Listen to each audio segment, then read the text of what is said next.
हरे कृष्णा। भगवत गीता यथारूप अध्याय 10 श्री भगवान का ऐश्वर्य श्लोक संख्या 17। हे कृष्ण, हे परम योगी, मैं किस तरह आपका निरंतर चिंतन करूं और आपको कैसे जानूं। हे भगवान, आपका स्मरण किन किन रूपों में किया जाए। जैसा कि पिछले अध्याय में कहा जा चुका है कि भगवान अपनी योग माया से आच्छादित रहते हैं। केवल शरणागत भक्त जन ही उन्हें देख सकते हैं। अब अर्जुन को विश्वास हो चुका है कि उसके मित्र कृष्ण भगवान है, किंतु वह उस सामान्य विधि को जानना चाहता है जिसके द्वारा सर्वसाधारण लोग भी उन्हें सर्वव्यापी रूप से समझ सके। असुरों तथा नास्तिकों सहित सामान्य जन कृष्ण को नहीं जान पाते, क्योंकि भगवान अपनी योग माया शक्ति से आच्छादित रहते हैं। दूसरी बात यह है कि ये प्रश्न जन सामान्य के लाभ हेतु पूछे जा रहे हैं।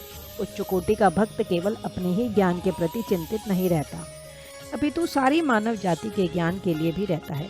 अतः अर्जुन वैष्णव या भक्त होने के कारण अपने दयालु भाव से सामान्य जनों के लिए भगवान के सर्वव्यापक रूप के ज्ञान का द्वार खोल रहा है।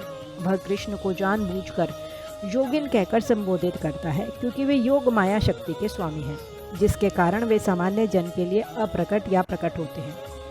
सामान्य जन जिसे कृष्ण के प्रति कोई प्रेम नहीं है, कृष्ण के विषय में निरंतर नहीं सोच सकता, वह तो भौतिक चिंतन करता है। अर्जुन इस संसार के भौतिकतावादी लोगों की चिंतन प्रवृत्ति के विषय में विचार कर रहा है।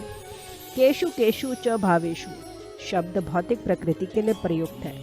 भाव का अर्थ है भौतिक वस्तु। चूंकि भौतिकतावादी लोग कृष्ण के आध्यात्मिक स्वरूप को नहीं समझ सकते, अतः उन्हें भौतिक वस्तुओं पर चित्त एकाग्र करने की तथा यह देखने का प्रयास करने की सलाह दी जाती है कि कृष्ण भौतिक रूपों में किस प्रकार प्रकट होते हैं।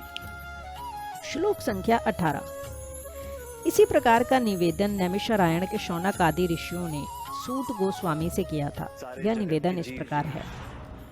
उत्तम स्तुतियों द्वारा प्रशंसित कृष्ण की दिव्य लीलाओं का निरंतर श्रवण करते हुए कभी तृप्ति नहीं होती, किंतु जिन्होंने कृष्ण से अपना दिव्य संबंध स्थापित कर लिया है, वे पद पद पर भगवान की लीलाओं के वर्णन का आनंद लेते रहते हैं। श्रीमद् भागवत।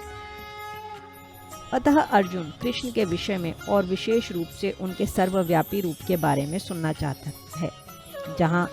जहाँ तक अमृतम की बात है, कृष्ण संबंधी कोई भी आख्यान अमृत तुल्य है और इस अमृत की अनुभूति व्यवहार से ही की जा सकती है।